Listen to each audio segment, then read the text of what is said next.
So I'd like to launch off and introduce Caroline. Caroline's from Shark Trust in the UK, operating out of the offices of New Plymouth. She's the marketing manager. And I'll be interviewing Caroline this evening. And right at the end, we're going to have the opportunity to ask questions. And this session is being recorded. I just need to let you know. And you would have been advised of that when you logged in.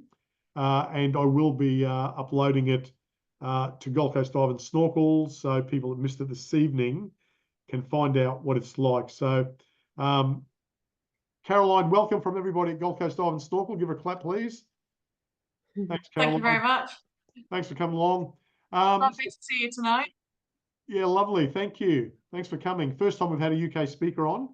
And just like to start, and you're the marketing manager at Shark Trust. Can you tell us a bit about how long have you been there, and what does your role entail? And then I'll ask you another question. Sure. So yes, I'm the marketing manager at the Shark Trust. The Shark Trust is a charity based in Plymouth, but we act globally. So we're quite a small team, actually. There's only 11 of us, but the impact we have around the world is quite astonishing, and I can talk a little bit more about that later.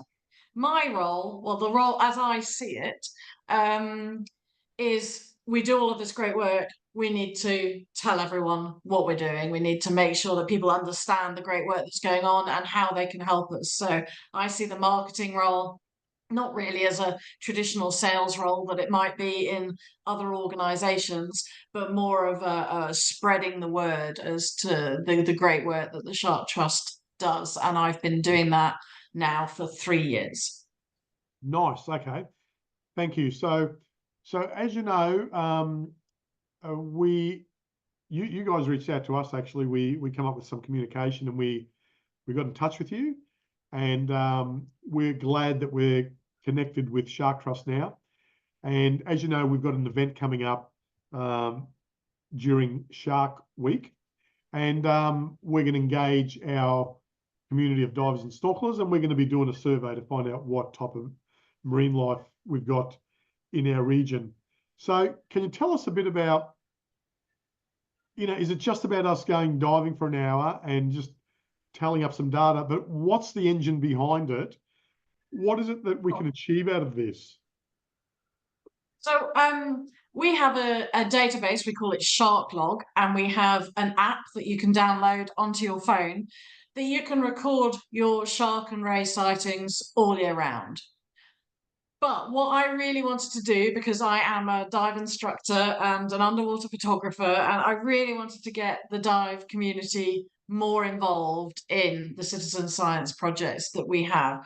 So we've come up with the Great Shark Snapshot, which is always in around the last week of July, which is Shark Month. Everything's sharky going on in July. And the idea is that it creates a snapshot in time. So it's not about taking photos, although we do want photos if you can get them. It's about every week, once a year, divers all around the world going, right, we're going to make a concerted effort to go out and log all of the sharks and rays that we see. And it's only been going for 3 years. So, data-wise, is a very small data set at the moment, although we have had people from around 40 odd countries taking part each year. So we do get data from all around the world, which is great. But over time, of course, if we keep doing that, then we will be able to look at any changes in that data, any significant activities going on around events like climate change or changes in fisheries. All of it's really important. So I would say if you enjoy doing it at your event in the next couple of weeks, carry on doing it for me. And for me, I hope that it will inspire you to carry on being a full-time citizen science for us and bringing in that data. Thanks, Caroline. What do we use that data for? Oh, sorry, go on. No, keep going. Yeah. So what do we use that data for? Well, a lot of our work is based around trying to change behavior in large fisheries, for example. So our core conservation team spend a lot of time lobbying government. They spend a lot of time going to fishery organization meetings and discussing the science. So the species that are being caught, are they already endangered? Are they heading in that direction?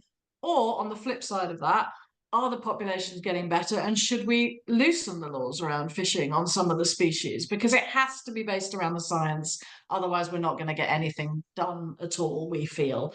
And so having this data in the background, having our conservation team armed with really good data is vital. It means that they can stand up in front of these people and know exactly what's going on all around the world and be able to talk knowledgeably and persuade people knowledgeably about what needs to be done to help shark populations all around the world. So that's what it gets used for. It's really important. Okay. And is there any significance in choosing July as the month to do it?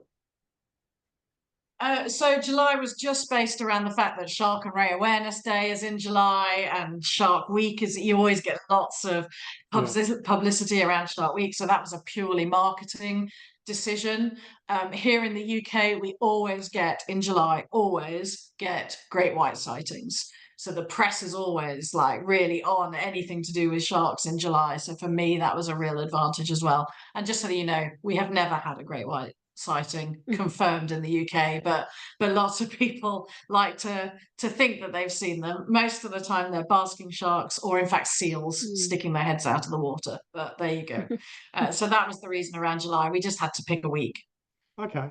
Well, it's really interesting because you know, our backyard is the Gold Coast Seaway, and we're a lot of enthusiastic snorkelers and divers, and you know, I can tell you there's I know where the sharks are in the Seaway, and I've never really sort of chosen to count or take stock of how many. I know where they are, so it's going to be really good exercise for us to see what happens, because we've got some things happening in the Seaway, and one of them is we get dredging happening, and when dredging happens, you know, there was an episode about 6-7 years ago where during the dredging, we're finding a lot of fish were dying in the Seaway. They were just going belly up in the Seaway. And I was sending samples to the government departments, and they're all going, hey, thumbs up, there's nothing wrong with the water. But there was something going on. And, you know, there was a lot of eels dying and stuff like that. So, and the media really didn't get behind it. It was almost like sort of, you know, we were told to settle down a bit. But it's going to be great to keep an eye on things in the future. And this survey is going to be really beneficial for us. I'm also very, what's the word? I've got a group of gropers on the other side of the Seaway. There's a family of 14 of them that have cropped up. They surfaced in the last 18 months. And I go over and visit them regularly midweek and just check up on them to make sure that they're all there. And I'm counting to see if there's any newbies coming, you know. So our group's got the right spirit, and we think that we're going to be able to make a difference. So I just want to ask the group, those of you that are snorkelers, what type of sharks have you seen in the Seaway and or rays? Anybody want to comment? Sue, do you have a comment?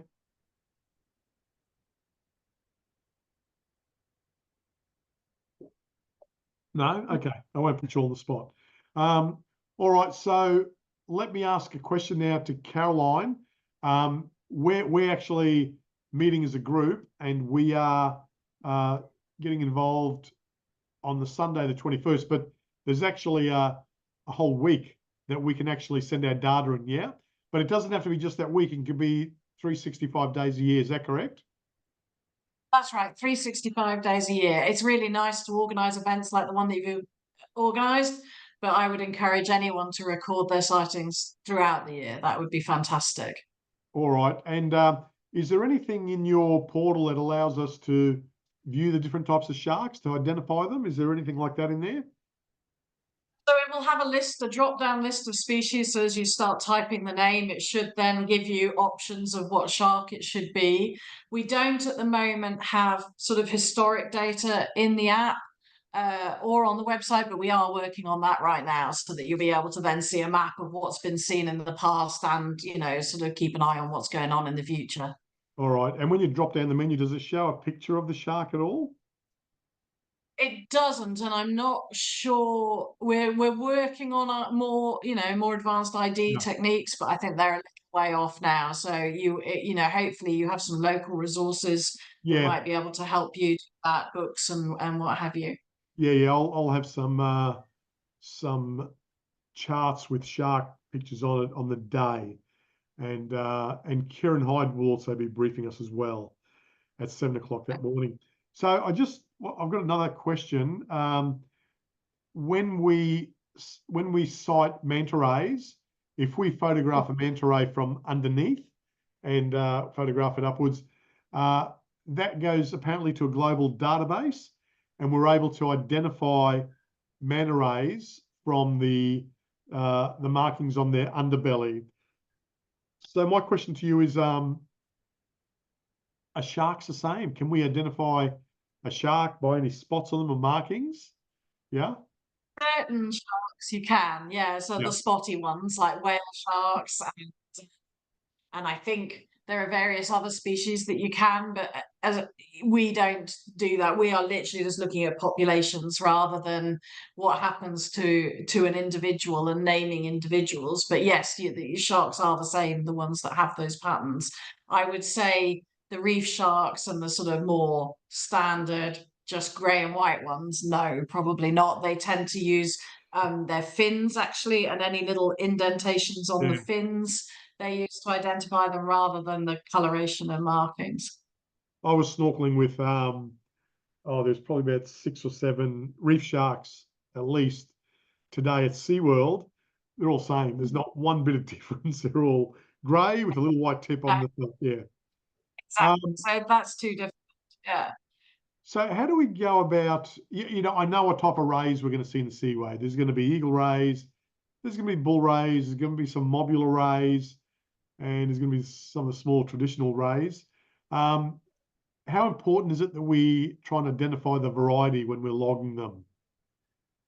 Yeah, so the species type is really helpful to us because that's the only way that we can really then say this species, this is what's happening. So it's important that we don't just go, it's a ray. It's important that we do Yeah. narrow it down to what species it is for our database. So again, because I'm not local, I don't have the resources for you to help you ID those, but I'm sure they do exist and that you'll be able to do that. Yeah, okay. So we sort of know what type of rays. We know there's bull sharks in the seaway. We know we've got wobbegongs, plenty of them. Oh, Yeah. favorite. Your Love a favourite? wobbegong. Do you love wobbies? I Yeah. do love wobbies. Oh, look, I'm not a fan of wobbies. They're not very handsome. They're not very attractive, and I'm not sure that they contribute. They don't contribute a lot to society. One of my mates got bitten by one actually, so I'm not a fan. And then in the seaway, we've also got what are the other sharks? The carpet sharks, are they? Gemma, what's the other sharks that we see in the seaway? Oh, I don't know. Wobbegongs are carpet sharks. Oh, okay. Now, what's the other one? The other. Oh. Jonathan, do you know? No, you don't. Okay. Anyone else know? Anyway, We'll find out. yeah, we'll find out. We'll let you know. All right, that's great. And how long after the event do you publish some data? Now, I'll just let you know that Caroline showed me some data, graphs and charts, really amazing stuff. And the question that I've got for Caroline is how long after the survey do you folks publish the data generally? Get the data out as soon as possible because obviously people want to see it, so the event ends at the end of July. I would say we would try and get results out in September, so give us August to collate that data together, work out what's been happening where, and then in September we can get some information back to you about the event. Yeah. And so I do need to add a bit. I was on my Apollo AV2 scooter going out through the Seaway July 2 years ago, and with a reputable dive shop operator. And when I was going through the Seaway to the ocean, I felt a shadow above me, and it was silent. So if it was a boat, I'd hear it. I thought it was a sailboat, and when we looked up, it was a massive big tiger shark. Sorry, great white. Jonathan, great white. So there is a great white out there, And I don't tell a lot of people about it because they go, oh, you know, great whites, but it's their home. Yeah, they do exist out Yeah. there. And yes, I believe that there has been some tigers seen out there as well. So you just don't know what we'll see on the day. Rightio, so I'll just open up for questions. Who's got a question for Caroline, please? No? Mike, Maria, Sue Moss, any questions? What are you gonna do with your snorkeling on that Sunday? We'll go from the promenade stairs and come back to the central stairs, yeah? We do a drift dive and see what we can find. Probably. Anyone Yeah, else? I'd say so. Yeah, probably. Any other questions? Maria. Yeah, just wondering, are we better off snorkeling or scuba diving? Because we can do both. Whatever you want. If you're scuba diving, you may need to go across the pipe to the other side to see a bit of stuff. Otherwise, if you are scuba diving, you can maybe do a drift dive from the eastern stairs, and rather than hug the wall, just go diagonally across the seaway. So it's up to you, whatever you feel like doing on the day. Yeah, and also let's see what the weather's like. A couple of days before, if it's going to be a little bit rough and stuff like that, we might choose to just snorkel and stay close to the wall. So on the day, I will have a paramedic there with all the safety gear, defibrillator and O2, and I'll have surface watch, and a bit of safety is going to be happening on that day. Any other questions?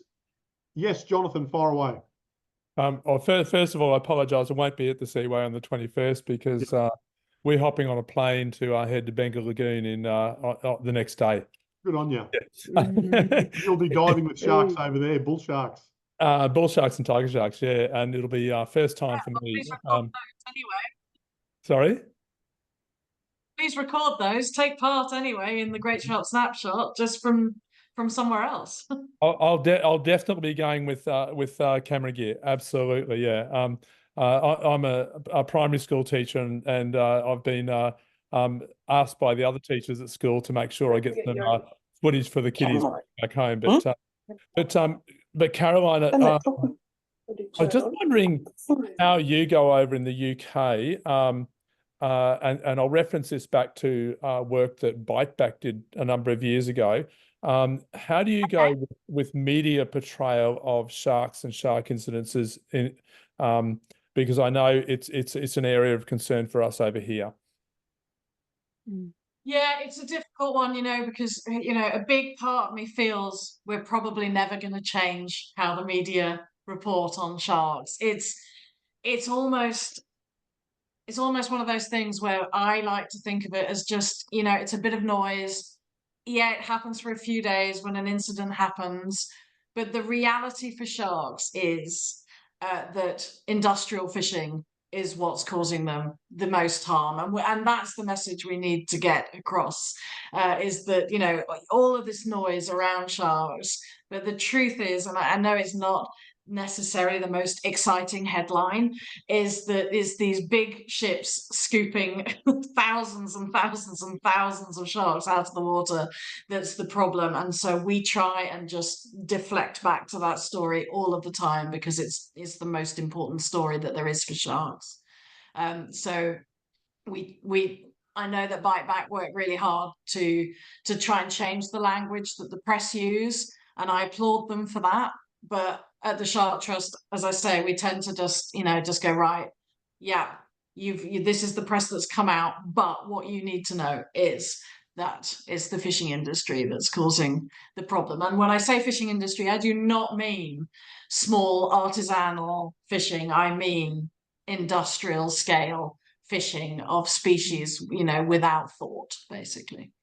Yeah, that bycatch issue is probably as big as the finning issue, and perhaps bigger. It's bigger now, I would say. Yeah. Yeah.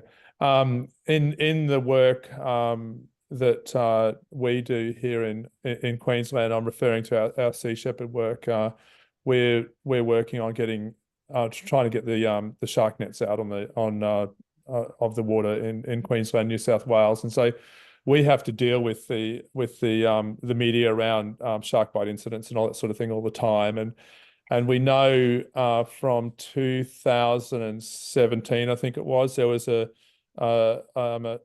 federal Senate inquiry. So our Australian Senate had a fairly long-running inquiry, and one of the findings that it made was they got data on whenever there was a shark bite incident. They measured the number of times it was mentioned in press and how it was used in media, and it was always really seriously overblown, much more than any other story in a repetitive way. And also linked to old stories to make people feel like these incidents happen much more often and much more closely. And so it's a serious issue. But I think from the work I've been doing over the last 10 years, we have had some success in changing media on our particular issue. I would say that 10 years ago, the idea of shark nets, etc., the idea of removing them would have been not something that would have been dealt with in a positive way in the media at all. But now we do get that some fairly sympathetic media in it now. Yeah. You're right, that has changed. Even from over here in the UK, we don't have shark nets here in the UK, but yeah, we can see that the media has changed around that story, and that you get much more positive comments and press around removing the shark nets. It's a much more positive story than it would have been in the past. So when I said they're not going to change, I meant more, straight after a human shark interaction, that I don't think that language is going to be easy to change, but I think globally, I think people are more positive about sharks and their conservation, definitely 10 years on from where they were 10 years ago. So, all the organizations that are working to do that are getting some successes for sure. Yeah, thank you. I'd agree with you entirely on all that. Cheers. Thanks. And, every time there's an event, if something happens, if a diver gets hurt or there's something going on with a shark or a potential shark incident, I get calls from the media. And you know what the media are like? They're trying to put words in your mouth. And I actually quite often, well, mostly I don't comment, because they will actually misquote me, because they're looking for a story. That's the issue. Any other questions? Any other questions? Yeah, George, do we need a camera, or can we just take how many we've seen and kind of describe what they were and Google? I'll let Caroline answer that. So no, you do not need a camera. It is absolutely just about marking, logging what species you have seen. So sharks and rays, logging what species you've seen. For those that are underwater photographers, we really appreciate on a couple of levels. One, it helps us absolutely go, yes, that shark is a so-and-so species. So it helps, but it's not compulsory. And secondly, we love to do social media around this event. So, if there are images going out on social media with the Great Shark Snapshot and your dive organization, tagged in it, then that helps us share it and spread the word about what you're doing. But it is not essential to have a camera to do this. Yeah. Maria, do you have a camera? Do you have a camera? Not at the moment, and not one I can take underwater. Okay, cool. Look, a lot of us are running GoPros, and we've got some great footage with GoPros at the moment, and a few of us are now starting to play with Insta360s. Yeah, they're the best. Yeah, Definitely and the best. so I'm going to buy one of those very soon. I'm running I've just bought one. Did you? Which one? The Ace Pro or the 360? What did you buy? The Insta360 X4. Nice. Okay. Yeah, very good. Yes, I'll be playing with one of those as well. I've got a GoPro 10, 11, and 12. And you know what? The 12, I've had it for about a year now. I've only used it twice because it's been playing up, overheating. It's just, I'm probably going to get rid of it totally and not use it. I think GoPro's had its day. I think it's time to play with Finsta. So before you all buy a camera, talk to us. You know, we've got some really devoted scuba divers that are running some pretty serious camera rigs, Olympuses, TG6s, Canons, and all that with, you know, strobes, and take incredible photos, some of them. But I've got mine here. There you go. look at that. Oh, Look at that. nice. So I just want to dig a little bit now on Caroline. She told me before you all arrived that she and her husband Nick are photojournalists, and before COVID, they were traveling globally doing photojournalist work. So can I ask, what were you doing? Where did you travel to?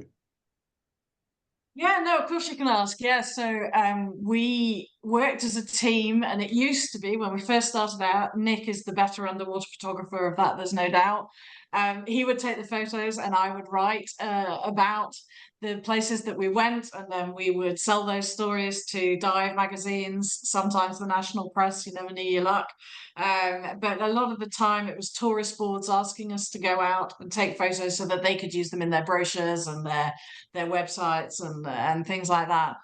But then eventually we realized, you know how it is with diving, it's better if two of you are doing the same thing. So I got my own camera rig and I've started to get some decent results. And so some of my photos are now used as well as Nick's. And we've traveled all around. I mean, the Caribbean, we've been out to only South Australia so far, out your way, and Fiji is the closest. We've been out there, lots of Indonesia, Philippines, Egypt, all over. Yeah, we've traveled. We've been very, very fortunate to be sent all around the world taking photographs, and we specialize in big sharks and rays. So Have you and Nick got a website or something that I could share with the group on Facebook? frogfish photography. Frogfish photography. And are you okay if we share that on Gold Coast Dive and Snorkel? Yeah, absolutely. I'd love that.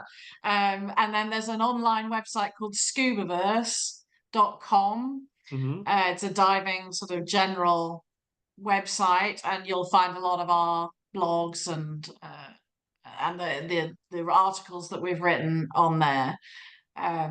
So yeah, you know, it's a fantastic thing to do, to be out there taking photos all around the world. So have you got a kick-ass photo that either you or Nick took that blew the world apart? You got millions of views, or anything that rocked the world? Yeah, there's a couple. Nick took one of two oceanic blacktip sharks, one just looking over the shoulder of the other, and that did really well. It won a decent competition and sort of got a lot of hits. But actually, the one that really took off was, we were asked back when the Olympics were in London in 2012, we were asked to take the big poster image for all of, like, around the country on the tube and things like that, of the Paralympics. And we got 3 Paralympians in a swimming pool, all diving down, one sat in his wheelchair, the wheelchair basketball player, and then a swimmer and a runner, all underwater. They were all really uncomfortable being there. But this amazing picture, and that got put on billboards all around the UK. It made the front cover of the Paralympic Games sort of brochure and things like that. So that's probably our most famous image. But and it wasn't even of an underwater animal. There you go. Wow. Okay. So you never know what you're gonna get. Well, there you go. Well, listen, Caroline, thank you so much for giving us time out of your busy morning. Thank you. And really appreciate it. And we're all excited about Sunday, July 21, and look forward to gathering data for you and being part of your event for years to come. Okay. So thank you very much. Thanks, Caroline. Can I say thank you guys for Thank taking you. part as well?